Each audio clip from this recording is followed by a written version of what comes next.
Well, good evening, everyone. And this is the Monday evening we've been waiting for quite some time now. Yes, we've got Professor Tim Noakes, my friend Tim, and as a very kind gesture, he slashed his appearance fee in half to be here. Now, I need to emphasize that Tim, of course, doesn't charge anything. He's just passionate about science and about teaching and about helping people to improve whatever it might be, the quality of their lives or their running. And so I'm going to just start off by saying, Tim, just as a matter of interest, because I happen to know, what have you just had for supper? Lamb chops, of course. Rack of lamb. Lamb chops. And with piles of potatoes and pasta and everything with it. Nope. No, with a tiny bit of squash and some cheese in it. That and butter. That's the extent of it. the, That, the pasta went that's the out, Tim as you Noakes. know, a long time ago.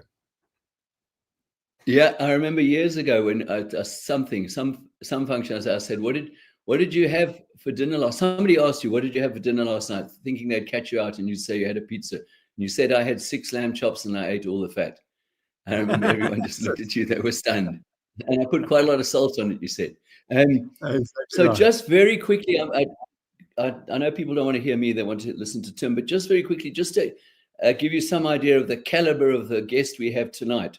Tim, I've had to cut out so much just to give you a brief introduction. But he got his medical degree at UCT. Just so you know, he was a sportsman. I know Tim's first love was surfing, where maybe he found his love of running, where you spend time on your own quite often. But he also rode for his University 8 and got a full blue. He's been the author of over 600 scientific papers, 600 over. He's the most cited sports scientist, living sports scientist. Cited doesn't mean like as spotted in the Kruger Park. It means his references to his work are he's the most referenced academic, scientific, sports academic.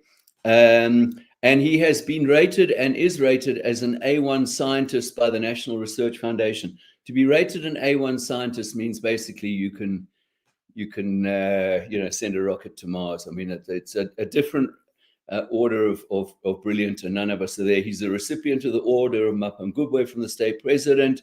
And the one that he was particularly keen for me to mention, I don't know why I kept underlining it and sending it to me, is that the Runner's World in 2006 made a list of the most influential magazines, people, races in running. Only 4 non-Americans, okay, Runner's World is an American magazine, but only 4 made that list, and Tim was one of them.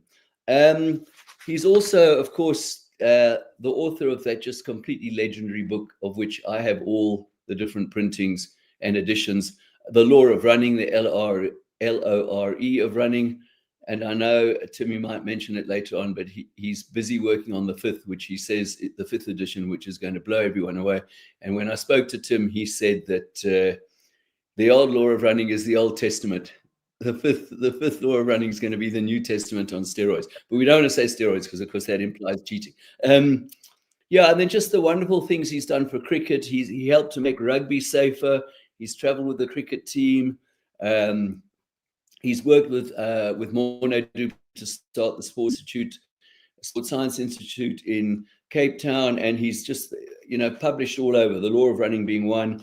Some of my particular favorites are he always challenges beliefs. So it's like the Law of Nutrition, the Real Meal Revolution, Waterlogged, which I just found so relevant. When you finish a marathon, and you absolutely smashed, everyone wants to plug you onto a drip. And that's actually the worst thing that they can ever do. Raising superheroes for moms with children who want to know what to feed them. And that in itself raises a problem, because when he did advise somebody, as we all know, he was taken to court in a very, very bitter, nasty court action by the Medical and Dental Council, which they lost. And Tim won. And then they still appealed it, and they lost again.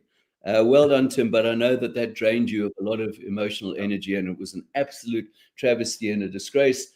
And I think for me, the greatest disgrace has been how many people have attacked Tim Noakes, implying that he's a bit of a lunatic, a quack, including 3 of his fellow academics at UCT, who wrote an absolutely scurrilous letter to UCT, all of whom I hope have apologized profusely. But knowing Tim, he would accept the apology. I've never met a gentler, strong person in my whole life.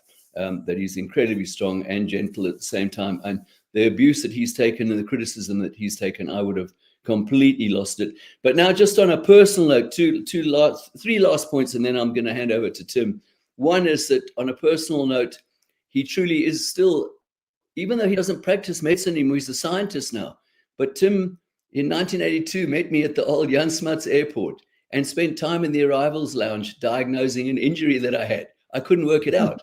And so I just phoned Tim, and he made the time. He made the time, the calling, to sort me out and sort out my injury, which actually torn soleus muscle. And he told me, you're too hypermobile in your shoes, get a more stable shoe and go and get cross frictions on your injury, and sorted me out and helped me to win that year's Comrades. And then just on a sporting note, by the way, and I'm going to mention this, people don't know that Tim is what I call a muscular academic. I know neither he or I look particularly muscular. You'll be jealous, because most of the people listening to this will not have what Tim got. He ran 7 Comrades and got 4 silver medals under 7.5 hours. He ran 15 Two Oceans, and he got the hardest silver medal of them all, a Two Oceans silver medal. So don't come with those, who's this Tim Noakes? He's a muscular practical academic. But in the London to Paris triathlon that we did in 1984, I watched Tim's questioning mind at its absolute most brilliant. The London to Paris triathlon was a triathlon of teams of 4, but it was they had to run from London to Dover. They then had to swim the English Channel, except for a mile in the middle where the shipping lane is, in relay, all of this in relay, and then cycle a huge distance all the way from Calais to Paris. And that was it. And everybody started training, working things.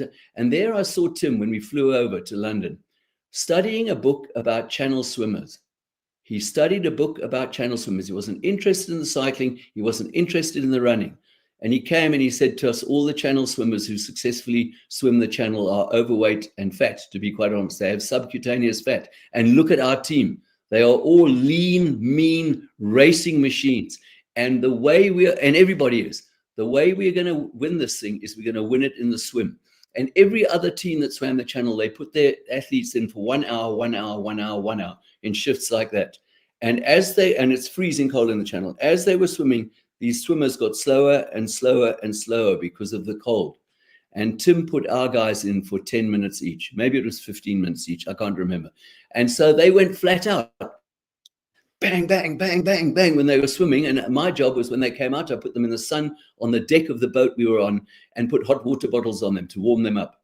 And we just vanished. We did a horizon job in this little boat across the English Channel, pulling away from the other teams. And the other teams phoned in and said, we're complaining. You're cheating, you're cheating. And our judge, there was a judge on every boat of every country, phoned them, radioed them back and said, no, they're not cheating. They're just being incredibly clever. And they have an incredibly clever scientist with them. And they're going to win because of that. And we did. It was won in the swimming league. Last 2 points. Most of all, I value Tim as a great friend. And his greatest compliment to me was to write the foreword to my book. And then finally, and then I'm going to finish, at one stage, this is how Tim has an inquiring mind. He questions everything. But at one stage, we bought out, I ran a very good Comrades in 1979. I ran a very fast second half. Tim phoned me and said, what did you do? I told him that my seconds had taken watered down Coke and added to it. He said, we've got to do that, but there's a better solution than sugar. And so we used corn sugar, and we brought out a drink called FRN, which stood for Fordyce Rose, Bernie Rose, who was a very fast marathon runner in that day, and Noakes. And we single-handedly probably poisoned most of South Africa's athletes at that time with high doses of corn sugar, which those of those athletes who can't remember, it's because we gave them the Alzheimer's. So Tim, I'm going to hand over to you to maybe, I don't know, just take over from there. And obviously, if people want to ask questions or whatever, there is a place to post comments. Thanks, Tim. Thanks, Bruce. Well, that was wonderful. I think you know me better than anyone, but besides my wife, Marilyn. That I think you've really studied me, and so thank you very much. And you didn't mention that you're going to be writing the foreword for the next edition of Law of Running. And I couldn't think of a better person to do it. The first edition, the foreword was written by George Well, Sheehan. yeah, thank you, Tim. That's it. Yeah. and I rank you right Yeah, up I'm there going to with have to. I'm already working on it. Don't worry, I'm sweating. I'm writing stuff and scratching it out every now and again. It's hard to write a forward to Tim Noakes's book. No, it'll be easy, really. You've said so many nice things tonight, but you know, I value you reminding us of me helping you with your injury, and that, you know, I would have, the fact that you were the winner made it. I don't think that made any difference. You know, you were in trouble, and I wanted to help you, and I didn't know that that would be so successful. Fortunately, I'd had those similar injuries myself, and I'd learned the only thing that worked was cross frictions. Today, of course, they wouldn't give you cross frictions. They'd use much more sophisticated treatments, but they worked, but they don't always work. So you were lucky that they worked. So, you know, I think probably we should talk a little bit about carbohydrates and exercise, because that's what I've been studying now for Yes. the last 7 years. And you talk about challenging beliefs. And in science, that's what we do. We take a hypothesis and we try to see, well, is it true or not? And the most popular theory in running is that muscle glycogen, which you stock up before exercise, is what determines your exercise performance. And when I'd been through my trial, I was fortunately spoken to by a South African currently living overseas. And he'd read Law of Running when he was a schoolboy at Saks, and then he got a scholarship to America to play tennis. And he said, you know, I remember you writing Law of Running. Would you like to do research with my team here in Pennsylvania? So I said, of course. They said, I'd like to study the low carb diet. So I said, well, let's look at performance and low carb diets. Now that's what everyone should have done. They should have done it. We shouldn't have had to be the first to do it. But we were the first to say, okay, let's challenge our belief that carbs are very good for you and make you run faster. And so we designed a series of experiments, and we could never show that muscle glycogen was critical to exercise performance. What we did show, however, was exactly what you discovered in the Comrades, that if your blood sugar fell, that knocked you sideways and you couldn't continue. And there was yourself, there was Johnny Halberstadt. You can remember him stopping in the Comrades when he was way ahead of everyone. And he said, I've diluted my salts. That's what he thought. But in fact, he took a Coke and he suddenly stormed off again and almost won that particular race. So that was another. And I had 2 experiences of hypoglycemia in the Comrades. But unfortunately, those were the 2 years I didn't get a silver. And that was because, well, 2 of the 3 years I didn't get a silver because I didn't take enough carbs during the race. But that was during the race. So we about a year and a half ago, we had the definitive study where we had these athletes who would eat either they would eat a high carb diet and then a low carb diet in sequence. And we would make them do exercise testing. We had them exercise for as long as they could at about 70% of their maximum. So the goal was for them to go as long as possible. So the first trial like that, they drank water during the trial. But when they started, the one group had been eating the high carb diet. So they started with more muscle glycogen. And the other group who'd eating a low carbohydrate diet started with lower muscle glycogen. And guess what? Performance was identical. There was 0 difference. So we showed that what you ate before the race made no difference to your performance during the race. But regardless of what you ate, you broke up there just for a second. Yeah. You were saying the performances were identical. They were identical. For those who had. So okay, sorry, it just broke up at that exact moment. Yeah. Okay, sure. So if you ate a high carbohydrate diet before exercise, didn't make you go any faster. So what we told you to load up on carbs before the Comrades, that was completely wrong. It was based on an associational study. That means that someone found that athletes who exercised for a long time reduced their muscle glycogen, and there seemed to be a relationship between how much glycogen you had at the start of the race and how you finished the race, or sorry, how well you ran, or I should say how for how long you could exercise. And what they didn't control for was what happened to your blood glucose level. And in all those studies, the blood glucose levels fell. So we didn't really know whether it was the falling blood glucose or the falling muscle glycogen that caused the problem. So when we did our experiment, we had the athletes take a little carbohydrate, but a real touch of carbohydrate was 10 grams an hour. And all that does is maintains your blood glucose level at a normal value. And their performance went up 20%. So ingesting 10 grams of carbohydrate per hour during prolonged exercise improved the duration that you could keep that exercise up for by 20%. And it didn't matter what you'd eaten before the event, your performance was improved. Now, what's happening at the moment is that there's this push for athletes to take more and more and more carbohydrate during exercise. And the argument is, you see, when you run out of muscle glycogen, which you do after about 45 Ks in the comrades, you have to get carbohydrate from some source because nothing else works. You can't burn fat. You've got to burn carbohydrate. So you've got to take in carbohydrate at high rates. And we've completely disproven that. We know that you can burn fat running a sub 2-hour marathon. You can fuel most of your energy on a sub 2-hour marathon from fat. You don't need any carbohydrate.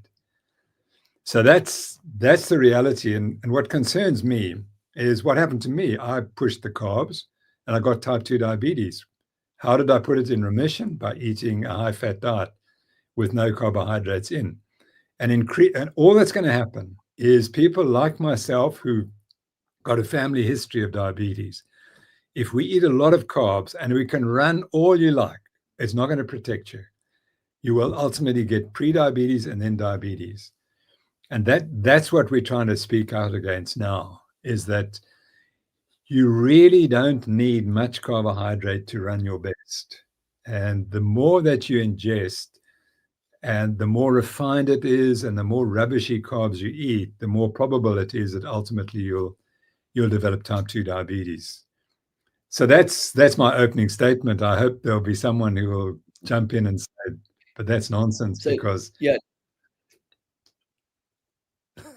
Tim, can I start off just by saying, so you are saying that you should take 10 grams of carbohydrates an hour while you are running the comrades. How much is 10 grams? I'm hate to say that. It's a tiny amount because the FRN squeezies that we produced were 25 grams, one of those squeezies. So it's a third of a squeezie. It's a tiny amount. It's actually it's 2 teaspoons of glucose or sugar. 2 teaspoons. That's all every hour. Yeah, an hour. I'm reminded now. I mean, I have to say, yeah, I can see us in the London to Paris in the back of that bus, taking our multidextrins and trying to mix it. And we got this food and getting it out to our guys. That's right. Yeah, we were the seconds. Tim and I were the seconds, and we were getting as much down them as we possibly could. Absolutely. And was it one of our swimmers was actually sick in the water as he was swimming. Exactly right. Because I think he had too much. Yeah. Okay. So and then no loading beforehand, Tim. You don't know. You just eat normally. Yeah, that's correct. And in fact, that's what people did before we came along, and I came along and the other people in the sciences and forced all this carbo loading nonsense. And it just wasn't based on good science. It was I'll tell you exactly what happened. The people in Copenhagen were the first to study metabolism during exercise. And they said, and they presented brilliant evidence, but they published it in German. And they said during prolonged exercise, you need glucose during exercise to prevent hypoglycemia, because once your blood glucose falls and you develop hypoglycemic, the brain will slow you down and stop you, and it'll cause all these symptoms. And so they said fatigue is a brain-regulated response to a low blood glucose level. That's 1939. Published in German. And who was the first person to read that article again? I got my friend to translate it about 2 years ago, and there I saw it. So what happened next was that the guys from Copenhagen, one of them went to Stockholm. And then there they started doing muscle biopsies where they measured the glycogen in the muscles. And all of a sudden, that's what you had to measure. And that's what you fill when you eat before the race. And so then all of the focus became, this is now coming from Stockholm, and Stockholm has surpassed Copenhagen. Copenhagen is the 1920s. We are the 1960s, and we're up to date and cutting edge science. And we all bought into that. And we were the first people in South Africa to do these biopsies during exercise. And I can remember doing the first one at the end of the Peninsula Marathon. I did it on my friend, and then he did one on me. And that's because we thought that if you're not measuring muscle glycogen, the carbohydrate in muscle, you're not a sports scientist. And so that's what happened around the world. And I think the most studied question in exercise science, the most publications, the most cited would be carbohydrates and muscle glycogen and exercise performance. It's completely dominated the field.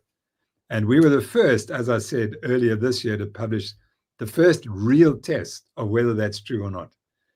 And we were able to show it's not true. So we overturned 40 or 50 years of erroneous advice in the sports sciences. Okay, so Tim, so therefore, as you know, in my running times, I always did the Sultan diet because that's the one, the Sultan diet. Yeah, 3 days of depletion, followed by not Sultan, as in Sultan. It was a Dr. Sultan or Professor Sultan, Saltin. Yeah, I had people swallowing handfuls of salt because they thought that's important. So I must tell you about Saltin. So he went from Copenhagen to Stockholm, and he became the professor at Stockholm, you see. And so he was quite an arrogant character, but, tragically, he died of type 2 diabetes, which you ask the question, well, was he promoting the high carb diet? And before he died, we used to argue about the role of the brain, because he completely ignored the role of the brain. It was all muscle, because he was a muscle chemist, a muscle physiologist. He said it's all in the muscles. And before he died, he said, I wish I'd thought more about the brain and exercise performance. So, yeah, he was an interesting character. So thank you. Yeah. Tim, thanks for writing the foreword to my book, even though I had at least 5 pages in there about what to do on the Sultan diet. But you see, it worked for me, but I think why it worked now when I look back on it was that I forced myself to rest. So what was happening was during the loading phase, I would stop running. And so I think I would go into the race rested and ready to go for it. Yeah. But there is another thing, 3 days of no carbs could well adapt certain things, particularly your brain's ketone metabolism. And that could be a big factor. Well, that's the 3 days before the 3 days of loading. That's right. But they were definitely the ketones. Yeah. So we now realize 3 days you can adapt. A lot of things change in 3 days.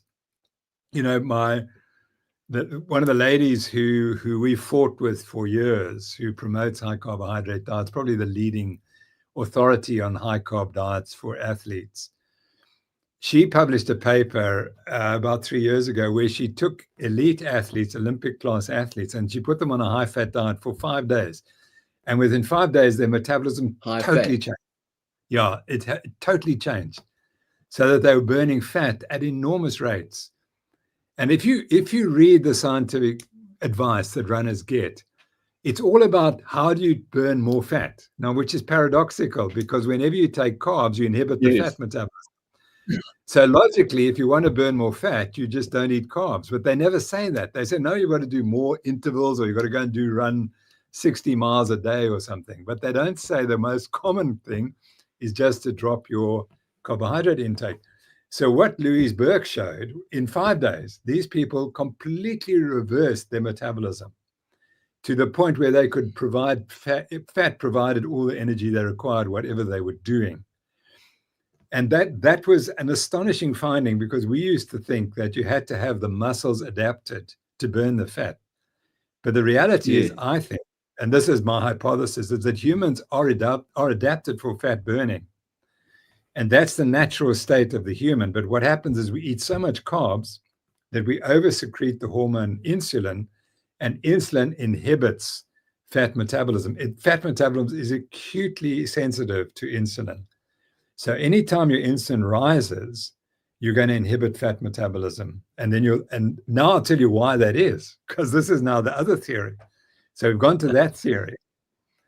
So again, when in the 1990s, we did some amazing studies, and we didn't interpret them correctly because we were focused. We were focused on eat more carbs to spare your muscle glycogen. That's all we looked at. And we couldn't notice that the more carbs you ate, the less fat you burned during exercise. It didn't come across us. No, but there must be another way you can take. We're taking the carbs in the wrong way or something. So we could never get it right. But one of my students, she measured, what do you burn when you wake up in the morning? Do you burn fat or carbohydrates? Now, that's a really interesting question, because if carbohydrates is the jet fuel that you need to spare so that you can run faster, you wouldn't burn any jet fuel when you wake up in the morning. And she found that 50% of the people a lot of their energy was coming from jet fuel carbohydrates. And she then showed, and again, we didn't see what it meant. She said, those are the ones eating the high carb diets and low fat diets and other things. They had more muscle glycogen, etc. So what's happening? Why are you burning carbohydrates when your body's full of carbohydrates? And the answer is, and now this is my theory. Again, I'm not sure it's proven, but I've presented this argument in the next edition of Law of Running. When you eat carbohydrates, the body is under extreme stress because your blood glucose level rises, and the body is designed to keep the blood glucose level in the normal range. And so it turns everything on to get rid of that glucose out of the bloodstream. And the best way to do that is to store the glucose in your muscles.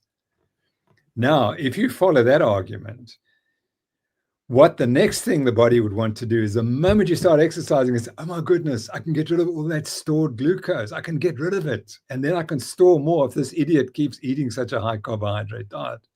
This idiot, this body I am. And so you burn carbs. And so we, in our ignorance, would say, yeah, but you see, when you're running, you're always going to burn the carbs. That's because it's the preferred fuel. It's only the preferred fuel. Your body's trying to get rid of it so that it can finally get to fat, which is what it really wants to burn. And that's what Louise Burke's data showed, that when you put people on a low-carb diet, they became fat burners immediately. They didn't need to go and train 100 miles a day to get their fat-burning capacity. It was always there, but it's completely inhibited. And now we know that, the features of... Sorry, can I just finish? The features of diabetes, of course, is an inability to burn fat, because you're always turning off the fat to burn the carbohydrate that is in excess in your body and in your diet. So burning fat is a sign of great health. In burning carbohydrates is generally not a beneficial sign at all. Okay, Tim. So then, those of us who sort of have switched to that lifestyle, I can't say I'm as pure as a driven snow, but as hard as I can. The belief was for a while that it took a few weeks to become adapted to a high-fat, low-carb diet. And so we used to say to comrades runners, of course it's going to work for you, but not this year's comrades, because the race is almost on us and you don't have enough time to adapt. So you're saying, in fact, you do have enough time to adapt. That's if it takes 5 days. Yeah, metabolically you adapt, but I'm not sure that your brain adapts and everything else. Okay, so then it would be, so what I want to say, because we're a month away from the race. Yeah. If somebody is a been running successfully. They've been ingesting a lot of carbs during the race. They've been carb loading. They should carry on for this year's Comets. I mean, I would hate someone to sue us because they were going for silver. And yeah, but then you can start looking at it for next year, immediately. I mean, this is not about talking about myself, but just very quickly, Tim, you changed my life around with the Banting diet, that I just got heavier and heavier every year. And so this is from 40 onwards. And I just kept thinking it's because I'm not training enough. I'm being lazy. I used to run 160 Ks a week, and now I'm only running 80 Ks a week. And you got to get back there or run harder. And I just couldn't get the results. And in my own case, one morning, I came down to run again, and I took the coffee cup, which I always used to have 3 spoons of sugar, and I said, no sugar. I don't know why. I just said, let's try. And I hated it. And I hated it for 2 weeks. No sugar, no sugar. But the results, Tim, were instantaneous. Within a week, I had lost 2 kgs and I was feeling better on every run. And then, of course, you get so excited. I say, okay, let's leave out bread. Okay, let's leave out potatoes. And the results got better and better and better. And so just from a scientific point of view, it should have been staring me in the face, because I'm an archaeologist, Tim. Exactly right. What are our ancestors? What are our ancestors? Hunter-gatherers. Yeah. There was no pasta, there was no bread, there were no Chelsea buns, there was no chocolate. They hunted animals and ran them to exhaustion and clubbed them to death or stabbed them to death and ate them. Yeah. And it was staring at me right in the face. And yet they didn't die of all these, and they never got diabetes. There's no such thing. When we look at fossil and remains of early hominids, there's no signs of those typical 21st century diseases that we get now. Yeah, precisely. And that's very good evidence. I'm just thinking, what can I add? I mean, my background is the north of England. I think your father, was Scottish, as far as I remember. And so, our roots are Scottish. Yeah, the north of England was under a kilometer of ice until 20,000 years ago.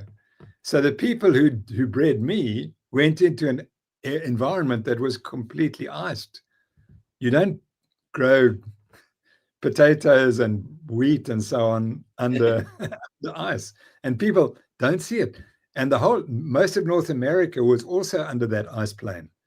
And so what were those people eating? They had to be eating the fatty animals that were available. Yep. And then Tim, just last time referring to myself, but just as an anecdotal thing, and the last half decent marathon I ran was New York when I was 57, and I ran 2:58 at New York, and that was before my knee packed up. But the night before, I had fish and salad, and in the race, and in the morning, I had strong coffee with cream, and then in the race itself, I drank water. Yeah, for 42 Ks, and I was fine, absolutely fine. Yeah, and I mean, you'd know if you went back to the other great comrades runners who won 5 races, like Wally Hayward, they ate steak. I mean, he cooked his steak in the hotel room the night before, or during the evening before he went for his race. He used to wake up apparently at 3 o'clock in the morning and grill a steak, and then go back to bed to sleep for another hour, then go to the start line. And the great Carlos Lopez, Rotterdam Marathon, when he was 40, he broke the world record. I think he ran 2:07 in the days when 2:07 was the world record. The race was in the afternoon at 5 o'clock. At lunchtime, Rob Di Costello, who was going to race against him, could not believe it. Lopez was having a steak and a small glass of red wine. And then he went to the start line. He went to the start line and broke the world record. Exactly. So right. It's and then the consequences are, though, with a lot of those runners, Tim, is that it's fine while they're running, but as soon as they give up, they continue to eat the same diet that they've become used to. And a little bit like me, I went to 72 kgs, by the way, and I'm supposed to be at 60, 50. 61, 60, 62 outside. I went to 72 kgs on a high carb diet, on a Western diet. Can I just add that, I mean, what worries me is when I started running marathons, as you remember, if you didn't finish under 3 hours, the race was over. The organizers had up and gone home. And if you didn't finish in 3 hours, there was no one there to greet you to finish. It's perhaps not quite that, but it was 3.5 hours. And everyone trained to break 3 hours. So you did the mileage that would allow you to run under 3 hours. And everyone was extremely lean. I can't remember ever seeing a heavy runner in those days. But today, when you look at the runners, they're carrying paunches, and that's not healthy. That's called visceral obesity. And visceral obesity is a precursor to metabolic syndrome and pre-diabetes. So what we really need to do is need to go and study the health of current marathon runners who are finishing between 5 and 6 hours in a marathon and after 11 hours in the comrades. And what they don't understand is, you've just been on your feet for 12 hours and you were carrying 10 kilograms more than you needed to. If you just follow the low carb diet, you'd lose those 11 kilos quite quickly within a few months, and it would make the comrades so much easier. It's logic, which I don't understand. And you'd also be a lot healthier. But instead, they continue to eat the carbs. And can I answer the one question? Why did you benefit? Because you got rid of your sugar addiction. That's the key. We were all sugar addicted. When we were obese, we were all sugar addicted. And you have to get rid of the sugar addiction. And we know that in our work with diabetic patients. The ones who cure themselves on this diet are the ones who control their sugar addiction. And what's happening is by promoting this consumption of carbohydrates and sugar during the race, we're promoting sugar addiction. The last half marathon I remember finishing at UCT, and I was immediately handed a Coke. I said, no, I don't want a Coke, I want water. No, you can't have water. I said, well, what do you mean? You provided water during the race, but now you don't provide it at the finish. And the guy got very angry. And he said, no, you have to go and walk over there somewhere, and you might just be lucky to get some water. So they're just reinforcing the addiction so that you finish the race, you reward yourself with a Coke, which worsens, which continues the sugar addiction. And so I think all of that stuff is profoundly wrong. It's unethical to take people who have an addiction and to promote the addiction by promoting the drinks that they've been given. Yeah, Tim, I agree with you, because there's quite a few races that I finished where I'm looking for water and you cannot find it. You got the sponsors' products, whatever, up front, and eventually you can find water somewhere, but it's hard. It's like they make it as hard as possible to just find water. And you'll love it, because when I'm running, that has to be planned. Has to be planned. Yeah. And so Tim, you'll love it when nowadays when I do run a race like a 10K or half marathon, I'm further back in the field. As I run through one of the tables, I'm always looking for water, and I see people grabbing a Coke. I said, Tim Noakes is watching you, huh? Tim Noakes is watching you, like Big Brother. But you're right. I mean, on the one hand, the argument is that it's fantastic that a lot of slower runners are able to enjoy our sport, so to speak, because they've come into it and the cutoff times have got slow. And I'm a supporter of that, because I think, it's wonderful that, for instance, there's now 12-hour comrades, and a few thousand people more are able to say their comrades finishes, or that now a marathon, I don't know, whatever it is, 5 hours. But you're right. In our day, you don't remember it correctly, Tim. The cutoff for a standard marathon was 4 hours. Was it? The qualifying time for Two Oceans was 4 1/4.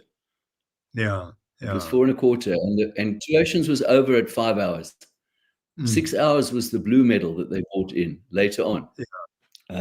So it just was. I mean, now in my running friends, people go ballistic when you break 3 hours in a marathon. It's like unbelievable. It was standard practice for us every single weekend. 3 hours. And exactly. I looked at your CV, and I saw that you got a silver at Two Oceans, which we would all say, well done, because that's a 3:59, but it looks like you only got one. So we would have teased you, Tim. We would have said only one. Well, the first 2 oceans I ran, I finished in, I think, about 30 seconds over a silver. I had no clue what a silver medal was, not a clue. Oh, and yeah. no one was there to say, hey, actually, just go a bit faster, you might get a silver medal. So. Yeah. So, Tim, I'm trying to think of things, advances that may be good. And I'm going to say, because we've got time still to chat, we didn't have coaches, Tim. No. And I think in your law of running, you say that you put that down as one of the advantages, is having a coach. Do you still believe that? And I mean, I think it's pretty, yeah. some of the great coaching relationships like Herb Elliott and Percy Cerruti or whatever, and Sebastian Coe and his father, I mean, but we did coaches. Our coaches were the old timers who had done a few more marathons than us. They kind of told us what to do. Yeah, no, exactly. I mean, I remember my first comrades, I was given the training program of Hardy Ballington. And that was, it was January the 1st, you run that distance and you done, and he won the comrades. So that was good enough. And it was a fantastic program. Yeah, it went up to about 80 kilometers a week. It didn't go high, 80 miles a week, I should say. It didn't go 80 any miles, higher. yeah, because they measured everything. Yeah. So that was manageable. But if it had gone more, and I'm sure he did a lot more running than that. I mean, I was looking at Arthur Newton's book again. I mean, the mileages he did were just astronomical. It was astonishing.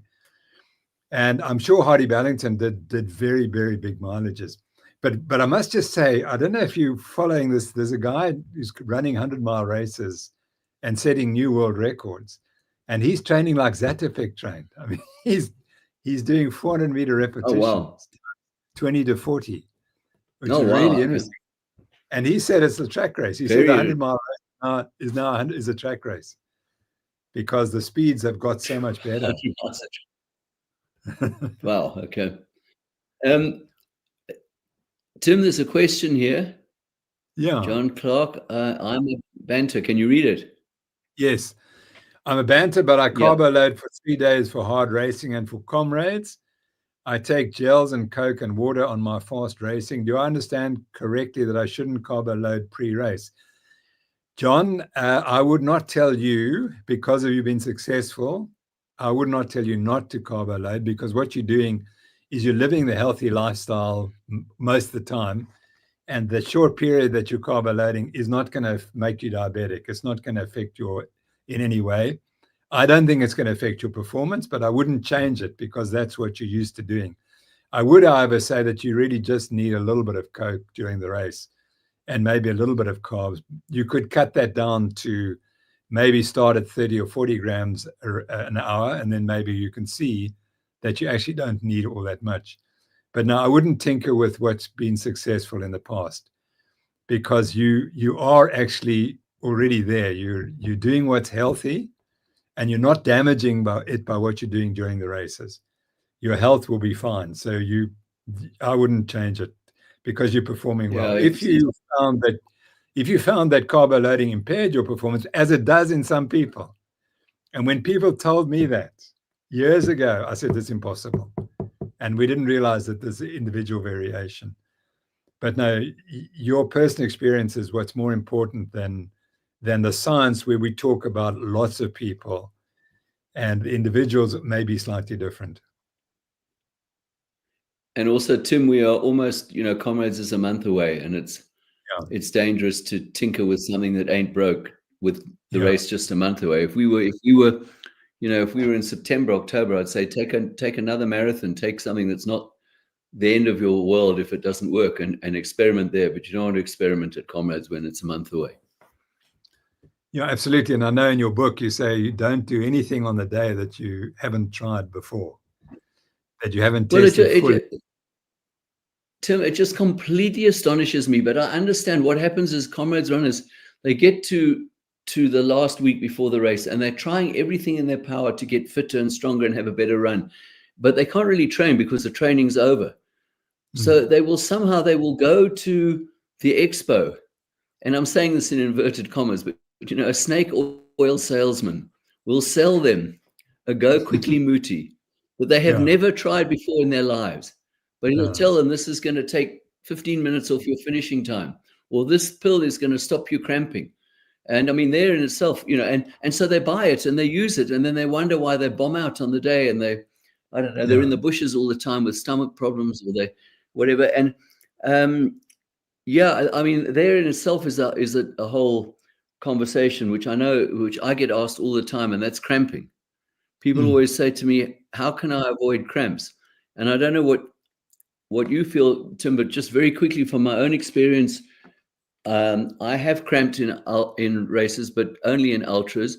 It seems to be when it's hot and there's a dehydration factor, maybe slightly more cramping. I tended to cramp right near the end of a race, but no amount of electrolytes or tablets or things like that really seemed to help, to the point where I eventually got to a point of saying, I think it might even be genetically inherent inside us when you're going to cramp. And last, and I could be wrong, but my old rival and great friend, Jose Charlie, who finished second and third in Comrades a couple of times, once said to me quite wisely, he said, Bruce, the difference between you and me is I start cramping as we're approaching Polly Shorts, and you start cramping as you're approaching the stadium. And I don't know, he might be wrong. You know, you've got a 10K advantage on me, where you just cramp a bit later than me, and I'm struggling to keep going, and I'm cramping and you're not. And maybe he's right. I don't know what you think, Tim. Yeah, no, cramping definitely is related to going a longer distance than you're trained for, or that you're experienced at. And that's clear. And also running a bit faster than you might have wanted to. I mean, that's, if we look at the race, people in the race who cramp, that's a typical characteristic. It's not really dehydration, and it's a brain phenomenon too, which is really interesting. So it's a reflex that starts in the spinal cord and the brain. That's what causes the cramping. And why that should happen. The brain's getting tired as much as the muscles are. But I would agree with you. I think that was very astute what you said about Hosea and yourself. And you said it's built in. What I must tell you is that the reason why you won the Comrades so often was because you can maintain a much higher percentage of your maximum for longer. And that's called resilience or something like that. And I think that's genetically built in. And of course, the training makes it better. Yes, your training makes you slightly better, but the other guys who you beat, they train just as hard as you do, but they can't sustain it over the last 10 kilometers or so.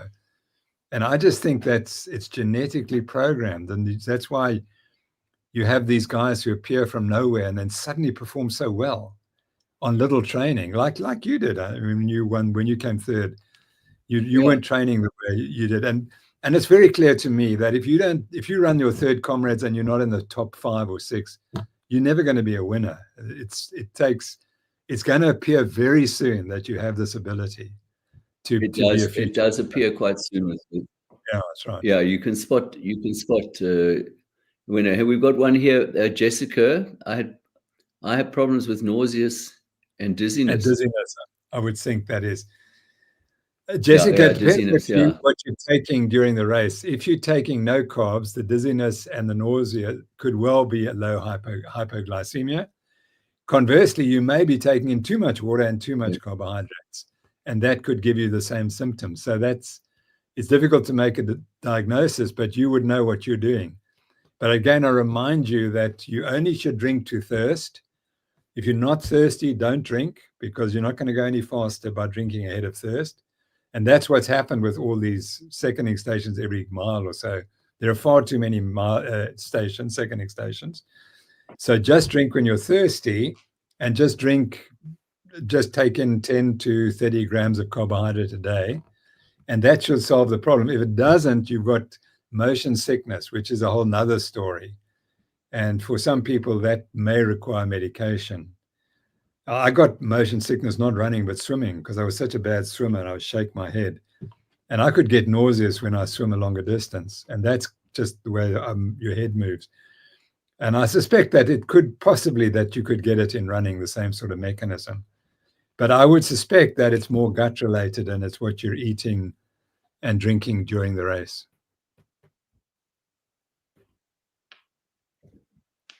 Yeah, Tim, I had nausea in the last Comrades I won, which was my slowest time.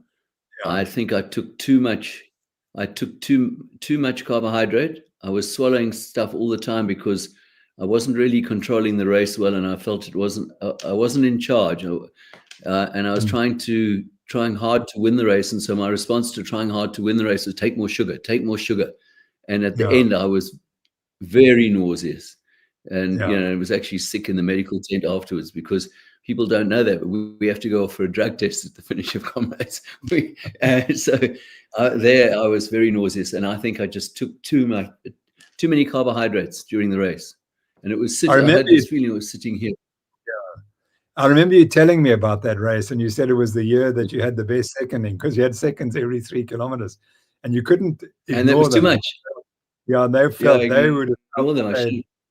Yeah, you'd ignored them. No, and also you don't want to offend them, because they've battled to get to the side of the road to get you your drink, so you take your drink. Yeah, but perhaps it might have been better for me if I'd missed out a few times. But anyway, that's one of them. But there was a running friend of mine who's sadly no longer with us, Andrew Craylon, who could not run further than the marathon because of nausea. He just used to get nausea. He said, I don't know, the water sloshing around in his stomach. So he never really had a go at Comrades, or I think he might have done the city to city 50K in his day and done well, but he never went further because he just had such bad nausea. And Alberto Salazar was the same, who won the 74 Comrades. He had to train himself to drink on the run. Johan Bester. I was diagnosed. Good evening, Prof. Noakes. Can you read it yet? I'll read it for you. I was diagnosed with type 2 diabetes a year ago. Haven't done Comrades since 2019. Will run it again this year. Any special advice? I can't really complain about anything, but he's got type 2 diabetes. Yeah, Johan, the key to management of type 2 diabetes, you have to go on a low-carb diet, and you're not allowed to take in more than 25 grams a day. And that will reverse the disease, or it'll at least hold it in remission. And that's absolutely essential, because type 2 diabetes is a remorseless disease. It just wipes you out from inside. It destroys all your arteries. And I watched my dad die from it. And that my problem was a strong genetic component to the diabetes I have. But the hope is that if you eat a low carbohydrate diet and you stick to it, and it's 25 grams a day, then you can put it into remission. And some people may not. I take medication, metformin, and I think that, I'd advise that if you can't get your glucose down, and you need to test your glucose every morning to make sure that you're following the diet and you're getting it under control. So I can't tell you enough of how important it is to control your diabetes. Running is really helpful, but it's not the cure by itself. This is a dietary induced disease. It's not induced by lack of exercise. It's induced by excessive carbohydrate consumption, plus the genetics. I'm sure, Johan, if you looked at your family, if you looked in your family history, your uncles, your parents, grandparents, you'll probably find there's a streak of diabetes in the families. As far as running Comrades goes, you'll be, if you're eating this diet, you'll be fat adapted, and all you need is 10 grams of carbs every hour, and you'll be fine. Tim, just again, I'm sorry to sound dumb, but how much exactly is 25 grams of carbs a day? What is that? One slice of bread, or what is it? That'll put you over the top. So, we wrote the book, which is very Real Meal Revolution, and that gives you. Yeah. So this is clearly the most famous book we ever wrote. This caused me to go to court, and et cetera, et cetera, et cetera. But it revolutionized eating behaviors in South Africa. And it gives you the green and yellow and red lists. Yes. And the green list is the food that you can eat without restraint. And that'll keep you below 25 grams per day. But it's very important. You have to stick to it. And it's the problem again is the food addiction. And as soon as you add a little bit of carbs, you go straight back to where you were. And as I've indicated, Johan, it's the people who control their food their food addictions that are the ones who succeed in the management of diabetes. And again, injecting insulin, which is the standard medical treatment, it doesn't help. You've already got too much insulin. The problem is the insulin's not working to get the glucose out of the bloodstream. So giving more insulin doesn't work. You have to get the glucose out of the bloodstream. And you do that by not putting it into the bloodstream in the first place. And you'd think that medicine would understand that, but it doesn't, because a lot of money is generated by insulin injections. So Tim, in your own case, you say you've controlled it, but you're not in remission. No, because if I look at carbohydrates, my glucose just shoots up like that. So I think in medicine, we just call that a brittle diabetic. Okay. What else do you consume for comrades other than 10 grams? Nothing else. Nothing else. You must use your fat. Let me give you the analogy which someone said, which is a beautiful analogy. It's like you're driving along the road, and then you see this big tanker. It's stopped on the side of the road, and in the tank is petrol, but unfortunately, the engine of the vehicle is driven on diesel, and the guy's run out of diesel, and so all the petrol on his back's not going to help him. And that's what athletes are like. They've got all this fat stored in the body, and they can't use it because they're running on diesel rather than on petrol. And the diesel is the glucose, whereas the petrol is is the fat. So that's the best analogy. So you don't need any food during the comrades. If you get hungry, maybe have some, but you don't need it. Your body's got so much energy.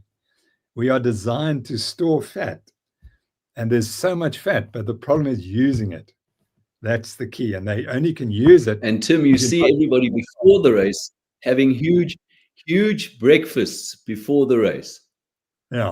On race morning, I don't know how they do it, because I would always be so nervous. I couldn't eat anyway, but they are stuffing bananas and bread and everything down, whatever.